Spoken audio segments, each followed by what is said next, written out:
আরে রস খাইতে আইসা রস এই জায়গাটার নাম কি ভাইয়া? ব্রাহ্মণবাড়িয়া না, খুব সুন্দর একটা জায়গা। রসুলপুর আমরা রসুলপুর আসছি, মাস্টার বাড়ির মোড়, রসুলপুর মাস্টার বাড়ির মোড়। আমরা এখানে আসছি রস খাওয়ার জন্য। রস খেলাম। আর এই যে খেজুর গাছ একটা এখানে, এটা এখনো পর্যন্ত ছিলে নাই, ছিলবে, প্রস্তুতি নেওয়া রাখতেছে।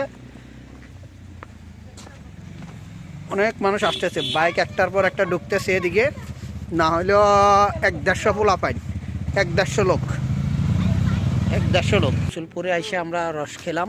এই যে পিওর গ্রাম মানে আসলেই গ্রাম, পানির থেকে মানে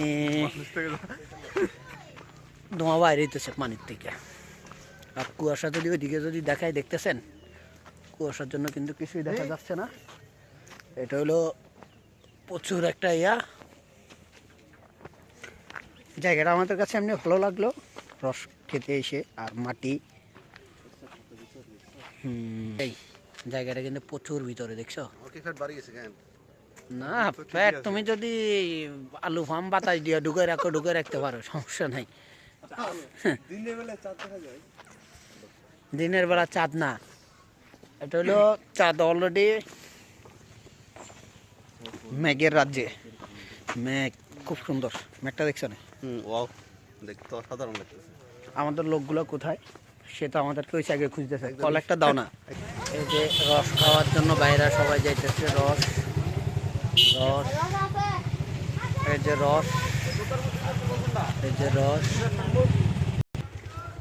আমরা দাদু এই যে রসটা খাইতে আসলাম, তোমারও ছিল মানে তা তুমি বাইটারে 3 দিন ধরে মনে করো যে প্রচুর জ্বালাইছি, প্রচুর কষ্ট দিছো, অনেক কষ্ট, প্রচুর কষ্ট দিছো। আসলে এটা বলে বোঝানো যাবে না, তুমি কিরকম কষ্ট দিছো তুমিই জানো। কিন্তু আমাদের অনেক কষ্ট করে আইছি, শেষ পর্যন্ত পাইছি। আর প্রচুর ঠান্ডা ভাইয়া, প্রচুর ঠান্ডা। কানটুপি অবশ্যই ইম্পর্টেন্ট দরকার আপনাদের এদিকে আসার জন্য। যারা ঠান্ডা ঢাকা শহরে থাকেন আর ধরেন গ্রামে থাকেন কম, তাদের জন্য অবশ্যই দরকার। এইটা আমাদের লোকটা অলরেডি প্রচুর ঠান্ডায় মানে তার ঠোঁট ফাইটাই আছে, দেখতেছেন ঠোঁট ফাইটাই আছে, মানে এমন এক অবস্থা ঠোঁট ফাইটাই আছে। সে এখন বেশ দিন লাগাইতেছে। কি করবো, ঠান্ডা অনেক বরফ ঠান্ডা।